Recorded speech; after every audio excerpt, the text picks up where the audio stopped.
وَلَقَدْ يَسَّرْنَا الْقُرْآنَ لِلذِّكْرِ فَهَلْ مِن مُّدَّكِرٍ۔ اس سے یعنی قد بھی زیادہ تھا، عمریں بھی زیادہ تھیں، عمروں کا بھی بعض تاریخی روایات کے اندر ملتا ہے کہ عمریں زیادہ تھیں، تو اس سے بعض لوگوں کا خیال یہ ہے کہ حضرت نوح علیہ السلام نے جو تبلیغ کی ہے 950 سال، تو یہ اس دور میں اور ان کی عمروں کے مطابق یہ بالکل لاجیکل ہے کہ جتنی ان کی عمریں ہوتی تھی تو 950 سال انہوں نے تبلیغ کی ہے، 250 سال ان کی عمر تھی۔ ہو سکتا ہے یہ بات درست ہو، تاریخی طور پر کوئی اس کا حوالہ موجود نہیں ہے، کوئی سند موجود نہیں ہے، یہ ایک قیاس آرائی ہے کہ ہو سکتا ہے کہ عمریں اتنی ہی ہوتی ہوں، لیکن قرآن میں ایک اشارہ یہ ہے جس سے یہ پتہ چلتا ہے کہ یہ حضرت نوح علیہ السلام کی یہ جو تبلیغ کی عمر تھی یا ٹوٹل عمر تھی، یہ معجزانہ طور پر تھی۔ یہ عام طور پہ ہر شخص کی عمر اتنی نہیں تھی، کیونکہ سورہ نوح کے اندر اللہ کریم نے یہ فرمایا کہ نوح علیہ السلام نے جب اللہ سے دعا کی تھی کہ یا اللہ ان کو تباہ و برباد کر دے، تو اس میں دعا میں یہ بات شامل تھی لا یلدو الا فاجرن کفارا، ان کے جو نئے بچے پیدا ہوتے ہیں نا وہ بھی فاجر اور کافر ہی پیدا ہوتے ہیں، اس لیے ان کو تباہ و برباد کر دے، ان کی نسل سے توقع نہیں رکھی جا سکتی۔ اللہ اکبر۔ تو اس سے یہ پتہ چلتا ہے کہ حضرت نوح علیہ السلام نے ان کی نسلیں دیکھی تھیں، یعنی صرف ایک نسل کو انہوں نے تبلیغ نہیں کی تھی بلکہ انہوں نے کئی نسلیں دیکھی تھیں۔ لا یلدو الا فاجرا کفارا، جو نیا پیدا ہونے والا بچہ ہوتا تھا وہ بھی فاجر اور کافر ہی پیدا ہوتا تھا، کیونکہ نبی پاک صلی اللہ علیہ وسلم نے فرمایا ہر بچہ پیدا تو فطرت پہ ہوتا ہے، لیکن اس کے والدین اس کو یہودی، عیسائی یا مجوسی بنا دیتے ہیں۔ کل مولود یولد علی الفطرہ، ہر پیدا ہونے والا بچہ جو فطرت پہ پیدا ہوتا ہے، لیکن ظاہر ہے براٹ اپ ایسا ہے، ماحول ایسا ہے، فابواہ یہودانی او ینصرانی او یمجسانی، ماحول اس کو یہودی، عیسائی اور مجوسی بنا دیتا ہے۔ تو چونکہ ماحول سارا کا سارا شرک والا تھا، سارے کفر کے ماحول میں رہتے تھے، اور حضرت نوح علیہ السلام تبلیغ کرتے کرتے 950 سال ان سے مایوس ہوئے ہیں، ان کی نسلوں کو دیکھا ہے، تو اس کا مطلب ہے کہ ان کی عمریں اتنی نہیں ہوتی تھیں۔ حضرت نوح علیہ السلام کی جو اپنی عمر تھی یہ معجزانہ طور پر اتنی زیادہ تھی، ہو سکتا ہے کہ ان کی عمر زیادہ ہوتی بھی ہو تو 200-250 سال ہوتی ہو اس دور کی عمریں، پھر بھی حضرت نوح علیہ السلام نے 3 نسلیں ان کی دیکھی تھی، کم از کم 3 نسلیں دیکھی تھی، کہ پھر جا کے مایوس ہوئے تھے کہ لا یلدو الا فاجرا کفارا۔ یہ سارے عمر کے اعتبار سے عمریں کتنی تھیں کتنی نہیں تھیں یہ سارے قیافے ہیں، لیکن قرآن کا یہ مضبوط اشارہ کہ لا یلدو الا فاجرا کفارا یہ ضرور بتاتا ہے کہ حضرت نوح علیہ السلام کا جو واسطہ پڑا تھا وہ صرف ایک نسل کے ساتھ نہیں پڑا تھا بلکہ ان کی کئی نسلوں کے ساتھ واسطہ پڑا تھا، اور جب کئی نسلوں کے ساتھ واسطہ پڑا تھا تو اس کا مطلب ہے عام عمریں اتنی نہیں تھیں۔ حضرت نوح علیہ السلام کی عمر جو ہے یہ معجزانہ طور پر اتنی تھی کہ 150 سال آپ زندہ رہے، ان میں سے 950 سال یعنی صرف 100 سال 40 سال عمر نبوت اور 60 سال بعد کے، یہ 100 سال کے علاوہ باقی 950 سال تبلیغ کرتے رہے، اور اس تبلیغ کے بعد بھی چند لوگ مسلمان۔ کتنی بڑی آزمائش، اللہ اکبر، 950 سال میں چند لوگ مسلمان ہوئے۔ تو اس میں یہ جو حوالہ ہے اس میں نبی اکرم صلی اللہ علیہ وسلم کے لیے بھی تسلی ہے کہ آپ کو تو ابھی عرصہ ہی کوئی نہیں ہوا، تو لوگ مسلمان ہو جائیں گے انشاءاللہ، اور آپ کامیاب ہو جائیں گے اپنے مشن کے اندر۔ لہٰذا ایک طرف نبی کریم صلی اللہ علیہ وسلم کے لیے تسلی ہے، اور دوسری طرف کافروں کے لیے تنبیہ ہے کہ 950 سال کی تبلیغ کے بعد بھی اگر کوئی مسلمان نہیں ہوا تو بالآخر فاخذہم الطوفان، ان ظالموں کو پھر طوفان نے پکڑ لیا اور تباہ و برباد ہو گئے، جس کا ذکر ہم پڑھ چکے کہ تباہ و برباد ہو گئے۔ لہذا تم بھی اگر نبی کی بات نہیں مانو گے تو بالآخر تم بھی تباہ و برباد ہو جاؤ گے۔ 950 سال کی تبلیغ کے بعد بھی جو آخر ہے، جو لوگ نبیوں کی بات نہیں مانتے بالآخر وہ تباہ و برباد ہو جاتے۔ لہذا اس میں نبی پاک صلی اللہ علیہ وسلم کے لیے تسلی بھی اور کفار مکہ کے لیے تنبیہ بھی اور آزمائش اور ابتلاء کا پہلو۔ اللہ فرمایا جب پھر طوفان نے پکڑا فانجیناہ اصحاب السفینہ، ہم نے اس کو نجات دے دی، نوح علیہ السلام کو ہم نے بچا لیا جب وہ طوفان آیا۔ واصحاب السفینہ، اور جو بحری جہاز والے، کشتی والے، ان سب کو ہم نے بچا لیا۔ نوح علیہ السلام کو بھی بچا لیا اور جہاز میں جتنے لوگ تھے سب کو بچا لیا، کشتی کے اندر جتنے لوگ تھے۔ وَجَعَلْنَاهَا آیَةً لِلْعَالَمِينَ، اور اس کو ہم نے جہانوں کے لیے ایک نشانی بنا دی۔ اللہ اکبر، کس کو جہانوں کے لیے نشانی بنا دی؟ اس کا پہلا مفہوم تو یہ ہے کہ اس واقعے کو اللہ تعالیٰ نے جہانوں کے لیے نشانی بنا دی۔ آج تک لوگ حضرت نوح علیہ السلام کے اس واقعے کو یاد کرتے ہیں کہ عجیب و غریب واقعہ تھا کہ 950 سال تبلیغ کی اور قوم نہیں مانی، پھر کہا گیا کہ آپ ایک کشتی بنائیں تو انہوں نے کشتی بنانی شروع کر دی اور لوگوں نے مذاق اڑانا شروع کر دیا کہ یہ خشکی کے اوپر کشتی بنا رہا ہے، یہ عجیب و غریب، اور جب بھی وہ گزرتے تھے وہ مذاق اڑاتے تھے۔ اور کہا گیا تھا کہ جس وقت آپ ایک تنور کے اندر یا ایک جو گڑھے والی جگہ تھی اس کے اندر آپ دیکھیں کہ پانی آ گیا ہے، فوراً اپنی کشتی پہ سوار ہو جائیں۔ تو انہوں نے وہ یہی کیا، کشتی پہ سوار ہو گئے، تو وہ چند لوگ جو ان کے ساتھ تھے ان کو بھی سوار کر لیا، اور کہا جاتا ہے کہ ان کے جتنے لوگ تھے، جتنی جانور تھے، جتنے ان کے پالتو جانور تھے، وہ بھی سب کا ایک جوڑا جوڑا جو ہے وہ اس کے اوپر سوار کر لیا۔ اور اس کی کیفیات بھی بعض مفسرین نے لکھی کہ 3 منزلہ کشتی تھی اور بڑا، یعنی اس دور کا ایک بہت بڑا بحری جہاز تھا، اور اس کے اندر جو ہے وہ سب لوگ جمع ہو گئے اور پھر ایک دم پانی آ گیا اور وہ پانی کے اوپر جو ہے تیرنے لگے۔ تو اللہ فرماتا ہے فانجیناہ اصحاب السفینہ، ہم نے حضرت نوح علیہ السلام کو اور کشتی والوں کو سب کو بچا لیا، سب کو نجات دے دی۔ وجعلناها آیۃ للعالمین، اور اس پورے واقعے کو ہم نے تمام جہانوں کے لیے نشانی بنا دیا۔ اس کے اوپر مفسرین نے لکھا ہے کہ 3 اعتبار سے یہ نشانی سمجھ آتی ہے کہ ہو سکتا ہے کہ یہ نشانی ہو۔ اللہ اکبر۔ ایک تو نشانی یہ کہ یہ واقعہ نشانی ہے، اور دوسرا یہ کہ جب یہ کشتی بنی اور کشتی تیرنے لگی، شاید اس سے پہلے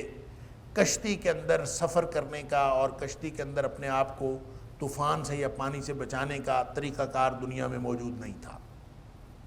کیونکہ نوح علیہ السلام جن کو آدم ثانی کہا جاتا ہے،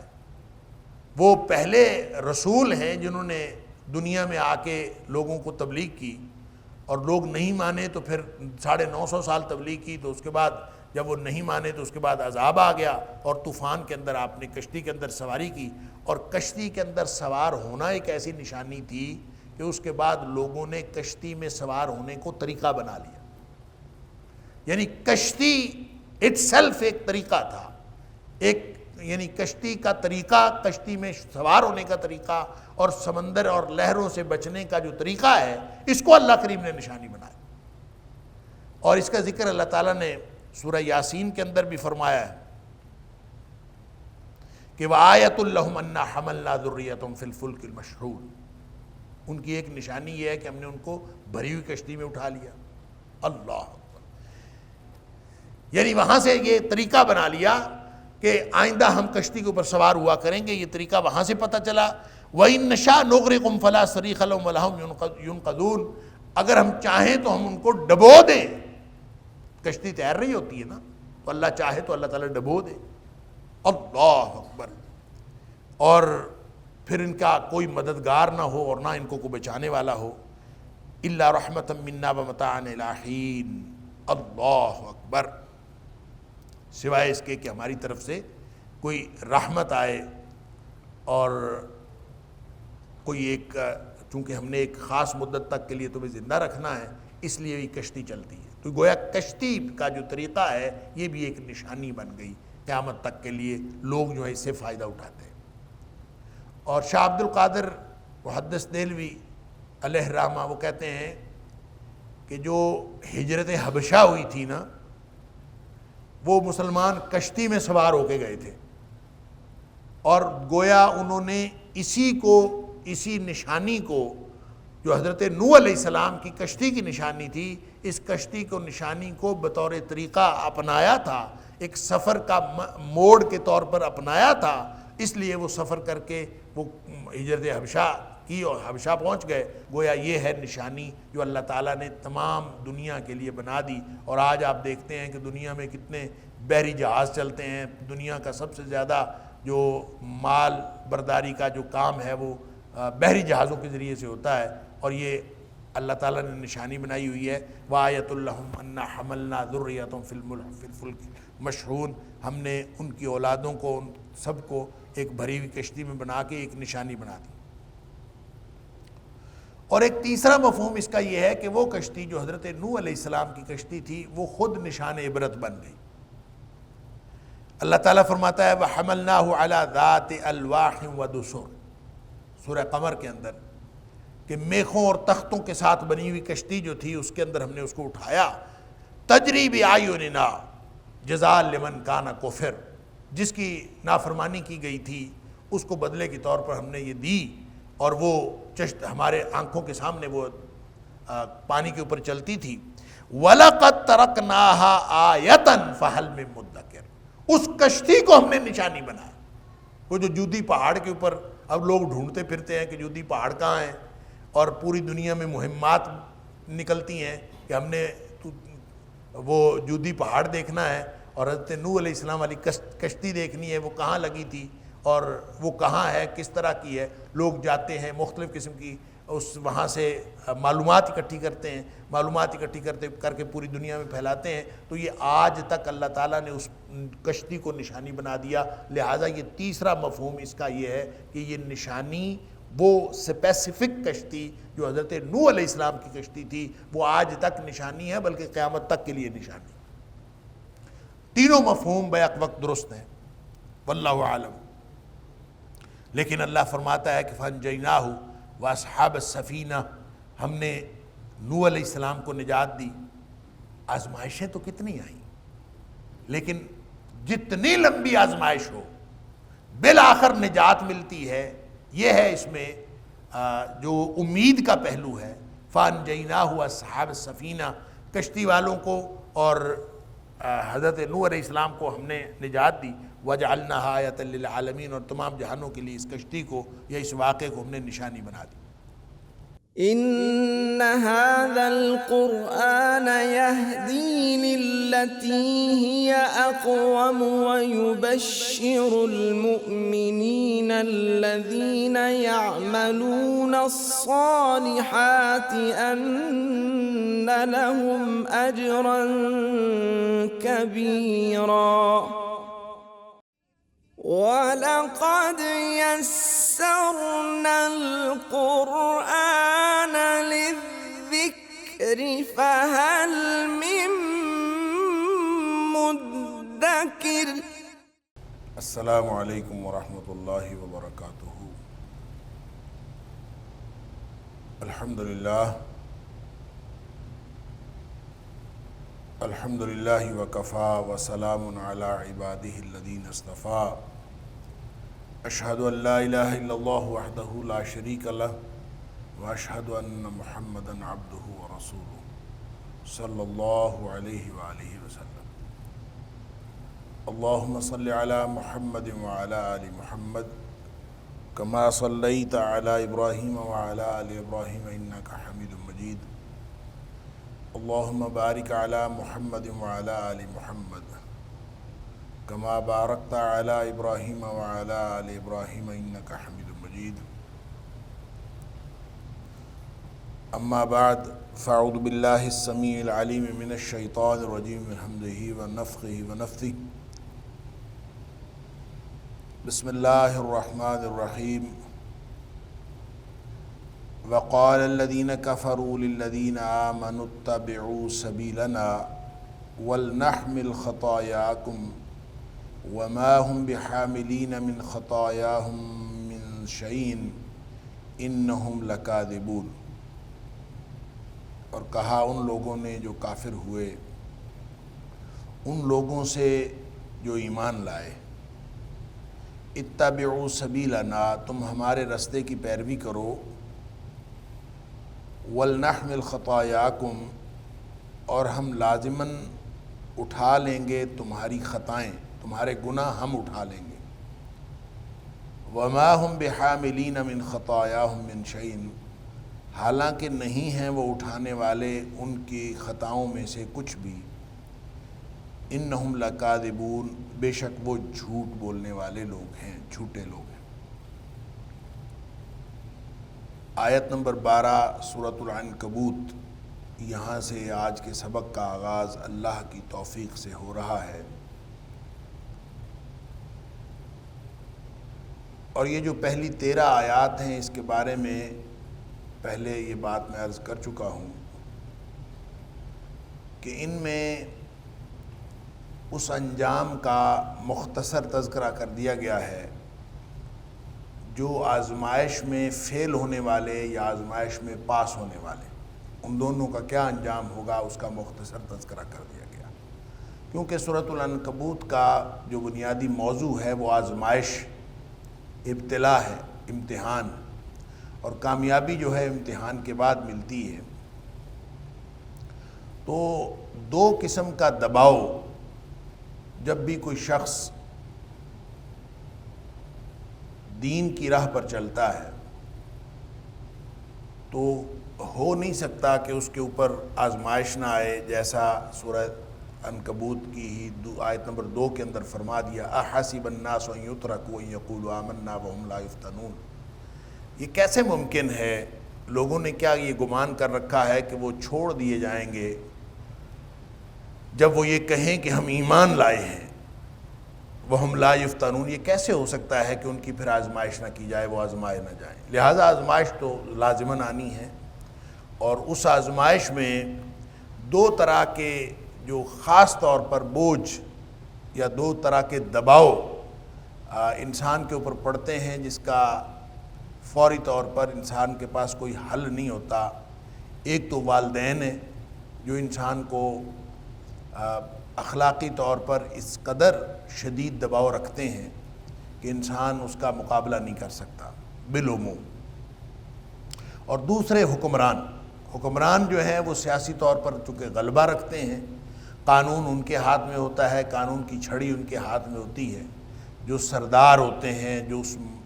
بستی کا سردار ہو یا کوئی حکمران ہو یا کسی بھی طرح کی جو ریاست کی فارمیشن ہے اس میں جو حکمران ہیں، وہ بھی بڑا زبردست قسم کا ایک دباؤ ہوتا ہے جس کا سامنا کرنا انسان کے لیے مشکل ہوتا ہے۔ تو یہاں یہ پہلی جو 13 آیات ہیں اس میں یہ بتایا گیا ہے کہ دباؤ چاہے والدین کی طرف سے ہو، پہلے ایک تو اس میں یہ بتایا گیا کہ آزمائش شرط ہے، وہ تو لازماً ہے، اور دوسری بات یہ بتائی گئی کہ دباؤ چاہے والدین کی طرف سے ہو اور چاہے حکمرانوں کی طرف سے ہو، دونوں قسم کا جو دباؤ ہے وہ آپ نے اس کا سامنا کرنا ہے، ایسا نہ ہو کہ تم اس دباؤ کا شکار ہو جاؤ، جیسے آیت نمبر 8 کے اندر فرمایا کہ والدین کے ساتھ معاملات تو اچھے رکھنے ہیں، اور اس کے ساتھ اللہ نے یقیناً تاکیدی حکم دیا ہے کہ وَوَصَّيْنَا الْإِنسَانَ بِوَالِدَيْهِ حُسْنًا، ہم نے تاکیدی حکم دیا ہے کہ والدین چاہے مسلمان نہ بھی ہوں تو ان کے ساتھ اچھا سلوک ہی کرنا، یہ تاکیدی حکم ہے، لیکن اچھے سلوک کا یہ مطلب نہیں ہے کہ وہ آپ کو شرک پر لگائیں اور آپ ان کی کہنے کی وجہ سے شرک پر لگ جائیں، اس لیے کہ لا طاعت لمخلوق فی معصیت الخالق، جہاں اللہ کی نافرمانی ہو رہی ہو تو دنیا میں کسی شخص کی بھی فرمانبرداری نہیں کرنی، چاہے وہ والدین ہوں۔ اسی طرح فرمایا کہ وقال الذین کفروا للذین آمنوا اتبعوا سبیلنا، اب دیکھیں جو صاحب وسیلہ لوگ ہوتے ہیں اور جن کے پاس اختیار ہوتا ہے وہ کچھ بھی کہہ سکتے ہیں، تو وہ یہ کہتے ہیں اہل ایمان سے للذین آمنوا اتبعوا سبیلنا، اور کچھ نہیں ہوتا، آپ ہماری طرف آ جاؤ، ہمارے راستے پر چل پڑو، ہم ہیں نا، ہم تمہیں بچا لیں گے۔ وَلْنَحْمِلْ خَطَايَاكُمْ، تمہارے اس شرک کا، یا جو تم اللہ کے ساتھ کفر کر رہے ہو یا شرک کر رہے ہو، یہ جتنی بھی نافرمانی کرو گے، اگر تمہارا خیال ہے نا کہ اس کا کوئی گناہ ہے تو اس کا گناہ بھی ہم اپنے ذمے لیتے ہیں، مسئلہ ہی کوئی نہیں، تم بس ہماری بات مانو، جیسے ہم کہہ رہے ہیں ویسے کرو، اور اگر تمہیں کوئی خطرہ ہے کہ گناہ ہوگا یا کوئی ایسی بات ہوگی تو مسئلہ ہی کوئی نہیں ہے۔ وَلْنَحْمِلْ خَطَايَاكُمْ، ہم تمہاری گناہ اپنے سر لے لیں گے، ہم اس کو تمہاری طرف سے اٹھا لیں گے۔ وَلْنَحْمِلْ خَطَايَا، لازماً ہم تمہاری خطائیں اٹھا لیں، اس کا بوجھ ہم اٹھا لیں۔ اللہ اکبر، کتنی بڑی آزمائش ہوتی ہے کہ ایک تو وقت کی پاور، وقت کا اختیار، وقت کا صاحب اختیار طبقہ وہ آپ کے اوپر دباؤ ڈال رہا ہو، اور دوسرا ساتھ جو آپ کے پاس کوئی شرعی یا اخلاقی جو کوئی بنیاد بچی ہے اس کے بارے میں بھی ذمہ داری خود لے رہا ہو کہ ہم کر لیں گے، کوئی مسئلہ ہی نہیں۔ یہ اتنا شدید دباؤ، اللہ اکبر۔ اللہ تعالیٰ فرماتا ہے وَمَا هُمْ بِحَامِلِينَ مِنْ خَطَايَاهُمْ مِنْ شَيْءٍ إِنَّهُمْ لَكَاذِبُونَ، یہ جھوٹے لوگ ہیں، جھوٹ بول رہے ہیں، یہ ان کے گناہ، ان کی خطائیں نہیں اٹھا سکتے، ان کا بوجھ نہیں اٹھا سکتے۔ بوجھ اٹھانے کے بھی دو معنی ہوتے ہیں، ایک بوجھ اٹھانے کا مطلب تو یہ ہوتا ہے کہ آپ کسی کا بوجھ اپنے سر لے لیں اور وہ بری ذمہ ہو جائے، اس کی خطائیں معاف ہو جائیں، ختم ہو جائیں۔ اور ایک بوجھ اٹھانے کا مطلب یہ ہوتا ہے کہ وہ بوجھ آپ اٹھاتے ہیں اس کا، تو آپ کے اوپر بوجھ تو بھاری ہوتا ہے لیکن اس کا بوجھ ہلکا نہیں ہوتا۔ یہ تو قرآن نے اگلی آیت میں بھی فرما دیا، اور یہ اصول قرآن میں بھی موجود ہے اور احادیث کے اندر بھی موجود ہے کہ جب کوئی شخص کسی دوسرے کو گمراہ کرتا ہے نا، وہ اپنا بوجھ تو بھاری کرتا ہے۔ اللہ اکبر، کیونکہ یہ جو بات ہے جہاں تک کہ وہ کہتے ہیں کہ ہم بوجھ اٹھا لیں گے، ان معنوں میں کہ تمہارا بوجھ ہلکا ہو جائے گا، تو اس کے بارے میں تو قرآن نے صاف واضح بتا دیا وَمَا هُمْ بِحَامِلِينَ مِنْ خَطَايَاهُمْ مِنْ شَيْءٍ، یہ ان کا کوئی ککھ بھی بوجھ نہیں اٹھا سکتے، اس لیے کہ ہر شخص نے اپنا اپنا بوجھ اٹھانا ہے۔ جیسے قرآن نے فرمایا لَا تَزِرُ وَازِرَةٌ وِزْرَ أُخْرَىٰ، قیامت والے دن کوئی بوجھ اٹھانے والا، بوجھ اٹھانے والی جان وہ کسی دوسرے کا بوجھ نہیں اٹھا سکے، ہر ایک نے اپنا اپنا بوجھ اٹھانا ہے۔ اللہ اکبر، حتیٰ کہ جو قریبی دوست ہیں وَلَا يَسْأَلُ حَمِيمٌ حَمِيمًا، کوئی دوست بھی کسی دوست کو پوچھے گا نہیں، پوچھے گا تک نہیں، یعنی اس کو کسی کی مدد کرنا اور بوجھ اٹھانا یہ تو دور کی بات ہے۔ سورہ فاتر کے اندر فرمایا کہ رشتہ دار بھی اگر ہو تو رشتہ دار بھی اس کو کوئی چاہے وہ منتیں ترلے کر لے کہ میرا بوجھ اٹھا لے، تو کوئی کسی کا بوجھ نہیں اٹھائے گا۔ اللہ وَلَا تَزِرُ وَازِرَةٌ وِزْرَ أُخْرَىٰ، کوئی بوجھ اٹھانے والی جان کسی دوسرے کا بوجھ نہیں اٹھائے گی۔ وَإِن تَدْعُ مُثْقَلَةٌ إِلَىٰ حِمْلِهَا، اگر کسی نے بوجھ اٹھایا ہوا ہے اور وہ اپنے بوجھ کی طرف توجہ دلائے، کسی دوسرے کو بلائے بھی کہ آؤ یار ذرا میرا بوجھ اٹھا لو، لا يحمل منه شيء ولو كان ذا قربا، اللہ اکبر، اگرچہ وہ رشتہ دار بھی ہونا تو کسی نے کسی کا بوجھ نہیں اٹھانا قیامت والے۔ یہ اصول ان معنوں میں بوجھ اٹھانے کے حوالے سے کہ میں آپ کا بوجھ اٹھا لوں یا آپ میرا بوجھ اٹھا لیں، یا کوئی ایک شخص کسی دوسرے کا بوجھ اٹھا لے اور اس کا بوجھ ہلکا ہو جائے اور وہ بری ذمہ ہو جائے، ان معنوں میں تو کوئی شخص کسی کا بوجھ نہیں اٹھا سکتا۔ لہذا فرمایا جھوٹے لوگ وَمَا هُمْ بِحَامِلِينَ مِنْ خَطَايَاهُمْ مِنْ شَيْءٍ، یہ کسی کا بوجھ نہیں اٹھا سکتے، کوئی کسی کا بوجھ اس طرح سے نہیں اٹھا سکتا کہ وہ دوسرے کو بری ذمہ قرار دے دے۔ ہاں ایک اور طریقہ ہے، ایک اور بوجھ اٹھانا ہے، وہ یہ کہ جو بوجھ اٹھانے کی بات کر رہا ہے کہ میں بوجھ اٹھا لوں گا، اس کا بوجھ تو بھاری ہوگا لیکن اس کا بوجھ ہلکا نہیں ہوگا۔ اللہ اکبر، جیسے اللہ کریم نے سورہ نحل کے اندر فرمایا وَمِنْ أَوْزَارِ الَّذِينَ يُضِلُّونَهُمْ بِغَيْرِ عِلْمٍ، کہ یہ قیامت والے دن اپنے بوجھ بھی اٹھائیں گے اور ان لوگوں کے بوجھ بھی اٹھائیں گے جن کو بغیر علم کے، بغیر دلیل کے لوگوں کو گمراہ کرتے رہے، تو جس نے جتنے لوگوں کو گمراہ کیا ہوگا اس کا بوجھ بھی اٹھائے گا۔ اللہ، اپنا بوجھ تو بھاری کر رہا ہے، لہٰذا یہ جو لوگ کہہ رہے ہیں کہ ہم تمہارا بوجھ اٹھا لیں گے، یہ ان معنوں میں تو اٹھائیں گے ہر ایک کا بوجھ، جس کو یہ گمراہ کر رہے ہیں اس کا بوجھ اٹھائیں گے، لیکن ان معنوں میں کہ دوسرے کا بوجھ ہلکا ہو جائے اور اس کی ذمہ داری ختم ہو جائے، کوئی شخص کسی کا بوجھ نہیں اٹھا سکتا۔ اللہ فرمایا وَلَيَحْمِلُنَّ أَثْقَالَهُمْ وَأَثْقَالًا مَعَ أَثْقَالِهِمْ، یقیناً اٹھائیں گے اپنے بوجھ یہ قیامت والے دن۔ وَلَيَحْمِلُنَّ أَثْقَالَهُمْ، لازماً اٹھائیں گے اپنے بوجھ، وَأَثْقَالًا مَعَ أَثْقَالِهِمْ، اور اپنے بوجھ کے ساتھ اور دیگر لوگوں کا بوجھ بھی اٹھائیں گے۔ اپنا بوجھ بھاری کر رہے ہیں، دوسرے کا بوجھ ہلکا نہیں کر سکتے، یہ بوجھ تو اٹھائیں گے قیامت والے دن۔ اللہ اکبر، جو اٹھانا چاہتا ہے کسی دوسرے کا بوجھ دوسرے کو ہلکا کرنے کے لیے، یہ ایسا تو کوئی ہوگا ہی نہیں، قیامت والے دن تو سب ایک دوسرے سے بری ذمہ ہو جائیں گے۔ اذ تبرأ الذین اتبعوا من الذین اتبعوا، جو پیروی کرنے والے اور پیروی جن کی جاتی، پیروی جن کی جاتی ہے وہ ان سے بری ذمہ ہو جائیں گے قیامت والے دن، کہ جن لوگوں نے ان کی پیروی کی ہوگی۔ وَرَأَوُا الْعَذَابَ وَتَقَطَّعَتْ بِهِمُ الْأَسْبَابُ، ان کے آپس میں سارے تعلقات منقطع ہو جائیں گے اور وہ عذاب کو دیکھ رہے ہوں گے۔ گویا اگر یہ جو دو کیفیتیں ہیں، ایک کیفیت ہے کہ کسی کا بوجھ کوئی دوسرا اٹھا لے اور اس کا بوجھ ختم ہو جائے، یہ ممکن نہیں، یا ہلکا ہو جائے، یہ ممکن نہیں۔ لا تزر وازرۃ وزر اخرى، کلیئر کٹ۔ یہاں بھی اللہ نے فرما دیا کہ وَهُمْ وَمَا هُمْ بِحَامِلِينَ مِنْ خَطَايَاهُمْ مِنْ شَيْءٍ، سوال ہی پیدا نہیں ہوتا کہ کوئی کسی کا بوجھ اٹھا لے۔ ہاں، اپنا بوجھ بھاری کرنا کسی دوسرے کو گمراہ کر کے، أَلَا سَاءَ مَا يَزِرُونَ، اللہ فرماتا ہے خبردار ہو کے سنو، بڑا برا ہے بوجھ یہ جو اٹھا رہے ہیں۔ جو شخص کسی کو تبلیغ کر کے گمراہ کر رہا ہے وہ ان کا بوجھ بھی اٹھا رہا ہے، کوئی کسی کو نیکی کے کام پہ لگا رہا ہے تو اس کا اجر بھی لے رہا ہے، جس کو ہم صدقہ جاریہ کہتے ہیں۔ آپ کسی کو علم پڑھا دیتے ہیں، لوگ علم سے فائدہ اٹھا رہے ہیں، اس کا فائدہ ہوگا۔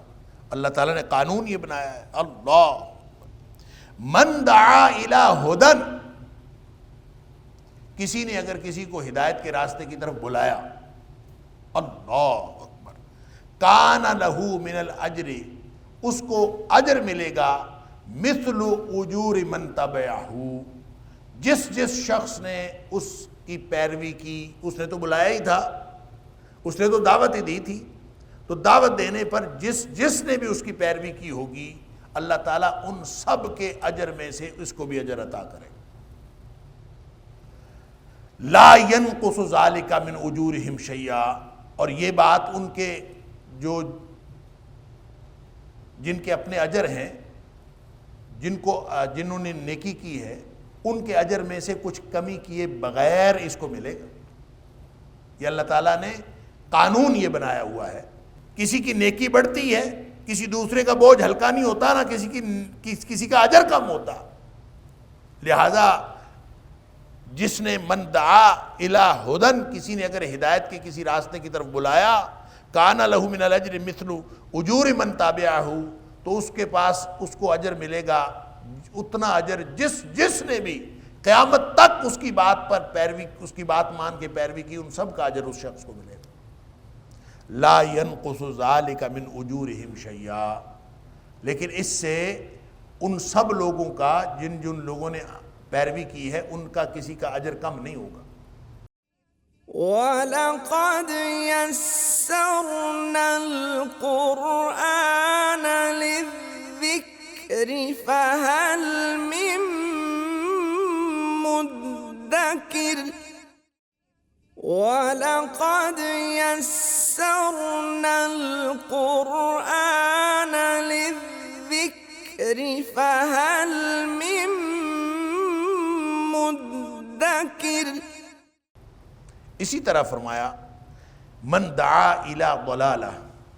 اگر کسی نے کسی گمراہی کی طرف بلایا، کان علیہ من الاثم مثل آثام من تبعہ، لہذا جس نے بھی اس کی پیروی میں وہ گناہ کیا، کسی نے اگر گمراہی کی طرف بلایا اور کوئی شخص اس کی بات سن کر گمراہی پر لگ گیا، تو جتنے لوگ گمراہی پر لگیں گے ان سب کا گناہ اس بلانے والے پر ہوگا۔ اللہ اکبر۔ لیکن یہ گناہ اس طرح نہیں ہوگا کہ دوسروں کے گناہ کم ہو جائیں گے، لا ينقص ذلك من آثامهم شیئا، یہ بات ان کے گناہوں میں سے کسی چیز کی کمی نہیں کرے گی۔ اللہ اکبر۔ صحیح حدیث ہے، مسلم شریف کے اندر بھی ہے اور ابو داؤد شریف کے اندر بھی ہے، اور تھوڑے سے الفاظ کی تبدیلی کے ساتھ ابن ماجہ وغیرہ میں بھی موجود ہے۔ اور اندازہ کیجئے کہ کوئی شخص اگر یہ سمجھتا ہے کہ دنیا میں کسی کا بوجھ اٹھا لوں گا، تو کوئی کسی کا بوجھ نہیں اٹھا سکتا، البتہ کوئی کسی کو اگر گمراہ کرتا ہے تو اس کا بوجھ وہ قیامت والے دن اٹھائے گا۔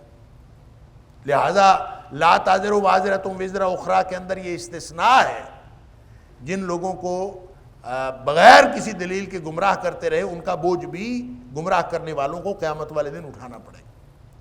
لہذا اللہ تعالیٰ فرماتا ہے یہاں آیت نمبر 13 کے اندر وَلَيَحْمِلُنَّ أَثْقَالَهُمْ وَأَثْقَالًا مَعَ أَثْقَالِهِمْ، اللہ اکبر۔ قیامت والے دن واقعتاً لازماً یہ اٹھائیں گے بوجھ۔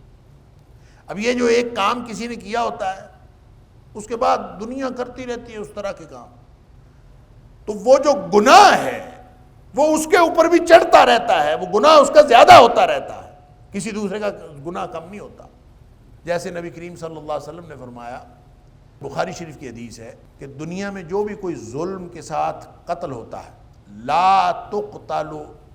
نفس ظلما، کوئی بھی شخص دنیا میں جو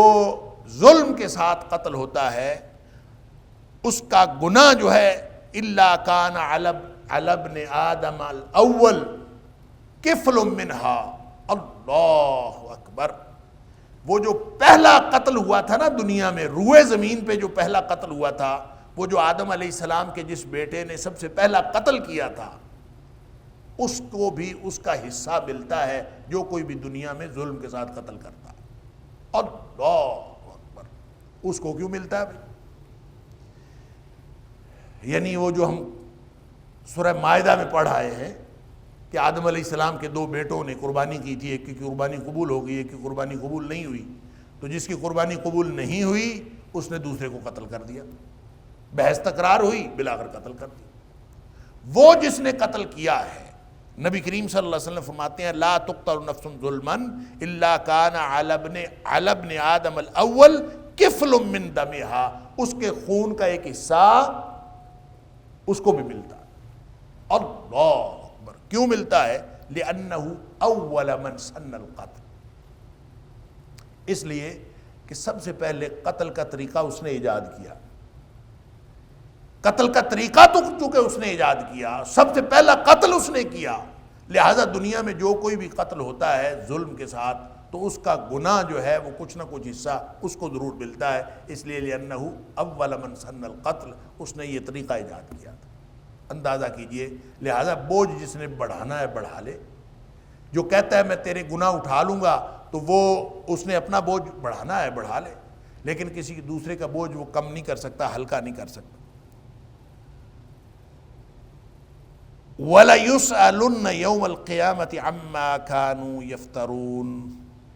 یعنی قیامت والے دن یہ بوجھ بھی اٹھائیں گے، وَلَيَحْمِلُنَّ أَثْقَالَهُمْ وَأَثْقَالًا مَعَ أَثْقَالِهِمْ، یہ لازماً اٹھائیں گے اپنے بوجھ قیامت والے دن، وَأَثْقَالًا مَعَ أَثْقَالِهِمْ، اور ساتھ دوسرے بوجھ بھی اٹھائیں گے اپنے بوجھوں کے علاوہ، وَلَيُسْأَلُنَّ، اور لازماً یہ سوال کیے جائیں گے یوم القیامت، قیامت والے دن، عَمَّا كَانُوا يَفْتَرُونَ، اس چیز کے بارے میں جو یہ جھوٹ گھڑتے تھے، جو یہ بناوٹی باتیں بناتے تھے، یہ قیامت والے دن سب پکڑے جائیں گے۔ اللہ، افتراء کا مطلب ہوتا ہے خود گھڑنا، نہ اللہ نے بتائی قرآن میں، نہ اللہ کے رسول صلی اللہ علیہ وسلم نے کوئی بات بتائی، ایسے ہی اپنی طرف سے بنا لینی۔ اس سے بڑا گناہ کیا ہوگا؟ میں تیرا بوجھ اٹھا لوں گا، میں کر لوں گا، میں ہوں، میں اپنا سلسلہ کر لوں گا، یہ اپنی طرف سے یہ بات کرنا۔ اللہ تعالیٰ فرماتا ہے کہ اس طرح کے جو بھی افتراء کرنے والے ہیں، خود سے باتیں گھڑنے والے ہیں، قیامت والے دن ان سب سے یہ بات پوچھی جائے گی، سوال کیا جائے گا، یہ اللہ کے سامنے جواب دہی کے لیے حاضر ہوں گے اور وہاں ان کو لازماً جواب دینا پڑے گا۔ یہ آیت نمبر 13 تک یوں اللہ کریم نے اس مضمون کو ایک تمہید عطا فرمانے کے بعد آیت نمبر 14 سے ابتلاء و آزمائش کے 5 حوالے دیے ہیں تاریخ میں سے۔ اور یہ میں نے پہلے بھی عرض کیا تھا کہ تاریخ کا جو حوالہ ہے وہ تباہ شدہ اقوام کا حوالہ اللہ کریم عطا فرماتے ہیں، اور عام طور پہ تباہی و بربادی کے حوالے سے اللہ تعالیٰ گزشتہ اقوام کا ذکر کرتے ہیں، لیکن یہاں ذکر تباہی و بربادی کے ریفرنس سے نہیں ہو رہا، بلکہ یہاں آزمائش اور ابتلاء کے ریفرنس سے ہو رہا۔ ریفرنسز وہی ہیں، حوالہ جات وہی ہیں۔ ظاہر ہے کہ حضرت ابراہیم علیہ السلام کو، حضرت نوح علیہ السلام کو، حضرت ابراہیم علیہ السلام کو، حضرت لوط علیہ السلام کو، حضرت موسیٰ علیہ السلام کو، یہ جتنے لوگ ہیں یہ سب کو آزمائش کا سامنا کرنا پڑا۔ اور جیسے پہلے گزشتہ درس میں نے بات عرض کی کہ نبی کریم صلی اللہ علیہ وآلہ وسلم نے فرمایا کہ سب سے زیادہ جو ابتلاء اور آزمائش آئی ہے وہ نبیوں کے اوپر آئی، اور پھر نبی پاک صلی اللہ علیہ وسلم نے فرمایا کہ نبیوں میں سے بھی سب سے زیادہ ابتلاء و آزمائش میرے اوپر آئی۔ اللہ اکبر۔ اور پھر آپ نے امتیوں کا تذکرہ فرمایا ثم الصالحون، پھر اس کے بعد جو نیک بندے ہوتے ہیں ان کے اوپر آزمائش آتی ہے، ثم الامثل فالامثل، پھر اس کے بعد جیسے جیسے درجہ بدرجہ نیک لوگ ہوتے ہیں سب کے اوپر آزمائش آتی جاتی ہے۔ اللہ اکبر۔ اور جس کا دین ایمان مضبوط ہوتا ہے، اللہ اکبر، ان کان فی دینہ صلابۃ، اگر اس کے دین کے اندر مضبوطی ہوتی ہے، جتنا زیادہ مضبوط دین والا، مضبوط ایمان والا ہوتا ہے، تو فرمایا زید فی بلائہ، تو اس کی جو آزمائش ہے وہ زیادہ کر دی جاتی ہے۔ اللہ اکبر۔ لہذا ہر شخص جو ہے وہ اپنے ایمان اور اپنے دین کی سطح کے مطابق آزمایا جاتا ہے۔ جتنا وہ دین کا کام کر رہا ہے، جتنا اس کے اندر ایمان ہے، اتنا زیادہ اس کو اوپر آزمائش آتی ہے۔ موج کرے سب کچھ دین کو چھوڑ کر اور ایمان کے تقاضوں کو چھوڑ کر بیٹھ جائے تو شاید اس کے اوپر آزمائشیں کم ہو جائیں، لیکن جتنا زیادہ وہ دین کے قریب ہوگا اتنی زیادہ آزمائش ہوگی۔ اور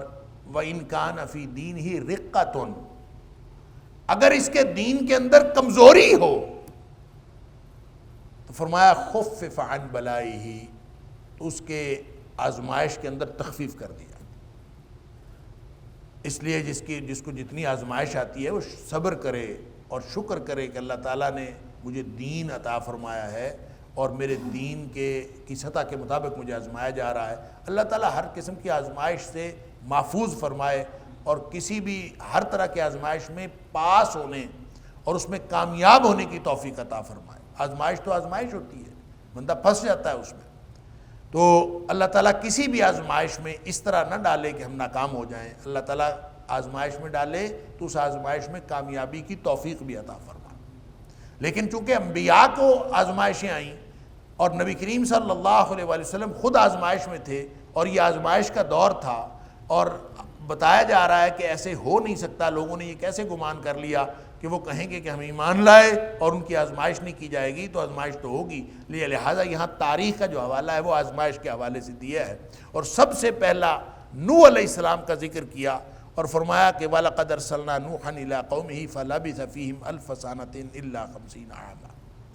یہ اسلوب آپ کو نوح علیہ السلام کا ذکر پورے قرآن میں کل 43 مقامات پر ہے، اور 29 مقامات تو ایسے ہیں جہاں حضرت نوح علیہ السلام کا نام لے کے ذکر کیا گیا، لیکن کسی جگہ بھی یہ اسلوب اختیار نہیں کیا گیا۔ یہ اسلوب صرف یہاں پہ اختیار کیا گیا کیونکہ یہاں پہ حوالہ اس اعتبار سے دیا جا رہا ہے ابتلاء و آزمائش کے حوالے سے۔ لہذا فرمایا کہ ابتلاء و آزمائش کتنی تھی؟ کہ وَلَقَدْ أَرْسَلْنَا نُوحًا إِلَىٰ قَوْمِهِ، ہم نے اور یقیناً ہم نے نوح علیہ السلام کو اس کی قوم کی طرف بھیجا، اپنی قوم کی طرف، فَلَبِثَ فِيهِمْ أَلْفَ سَنَةٍ إِلَّا 50 عَامًا، 950 سال وہ اپنی قوم کے اندر رہے۔ یعنی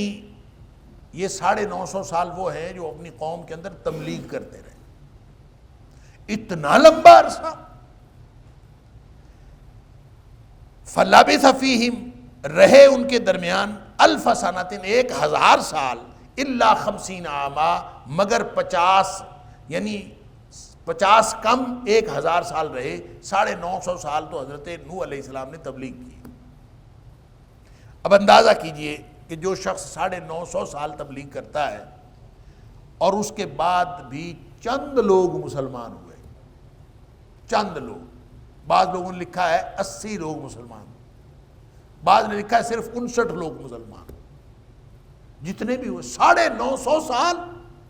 ایک عرصہ ہے۔ اور کل عمر کتنی تھی حضرت نوح علیہ السلام کی، اس کے بارے میں بھی مختلف قسم کی قیاس آرائیاں اور تاریخ کے مختلف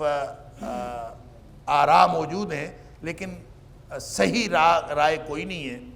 یعنی ہم کوئی اتھینٹک اور مستند بات کہیں کہ یہ ہے تو وہ تو نہیں ملتی، لیکن جو قرین قیاس ہے وہ یہ کہ 40 سال کی عمر میں جو کہ عمر نبوت ہے، ان کو نبوت ملی، 950 سال انہوں نے تبلیغ کی، پھر اس کے بعد طوفان آیا، فَأَخَذَهُمُ الطُّوفَانُ، پھر اس کے بعد طوفان آیا، وَهُمْ ظَالِمُونَ، اور وہ بڑے ظالم تھے جنہوں نے حضرت نوح علیہ السلام کی بات نہیں مانی، 950 سال تبلیغ کو بھی انہوں نے اس سے بھی ہدایت کا راستہ اختیار نہیں کیا، تو وہ بڑے ظالم تھے۔ تو طوفان آیا، تو طوفان کے بعد جو حضرت نوح علیہ السلام کی زندگی ہے وہ کہا جاتا ہے وہ تقریباً 60 برس، کل ملا کے یہ بنتے ہیں 150 سال، 1050 سال حضرت نوح علیہ السلام کی عمر بنتی۔ اس سے بعض لوگوں نے تو یہ خیال کیا ہے کہ پہلی، اور یہ درست خیال ہے کہ پہلی قوموں کی عمریں زیادہ ہوتی تھیں، جیسے قد بھی زیادہ ہوتے تھے۔ بخاری شریف کی حدیث ہے، نبی پاک صلی اللہ علیہ وسلم نے فرمایا کہ آدم علیہ السلام جب پیدا ہوئے تھے، آدم علیہ السلام کا جو قد تھا وہ 60 گز تھا، اور پھر اس کے بعد لوگوں کے قد آہستہ آہستہ کم ہوتے گئے، تو اب ہم 60 گز کی بجائے 5-6 فٹ کے رہ گئے۔ تو یہ بھی نبی پاک صلی اللہ علیہ وسلم نے فرمایا کہ قیامت والے دن جب لوگ جنت میں جائیں گے تو پھر وہ اسی اپنے اصل قد پر ہوں گے، وہ جو آدم علیہ السلام والا قد ہے وہ اصل قد ہے، تو اپنے اصل قد کے ساتھ جائیں گے۔ وَلَقَدْ يَسَّرْنَا الْقُرْآنَ لِلذِّكْرِ فَهَلْ مِن مُّدَّكِرٍ